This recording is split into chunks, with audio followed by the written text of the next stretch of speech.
तो गाइस जो भी मेरे सब्सक्राइबर्स हैं मैं उनको दे रही हूँ एक बुके मेलोडी का। तो ये देखिए ये मेरी सब्सक्राइबर्स थी तो ये इसकी किस्मत अच्छी, तो ये मुझे दी है, इसकी किस्मत अच्छी थी इसलिए इसको और गाइस अगर आप मुझे सब्सक्राइब करते हो तो आपको भी एक और मेलोडी मिलेगा। हाँ, और ये भी वीडियो बना रही है, मैं भी वीडियो बना रही हूँ। और करीब खान मैं आपको सॉरी नहीं दे सकती पर मैं नहीं खाऊंगी। और आप मेरे घर नहीं आ सकते तो पता नहीं मैं कैसे दूँ आपको।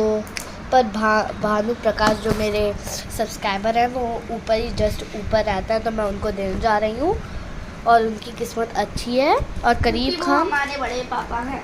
और करीब खान सॉरी यार करीब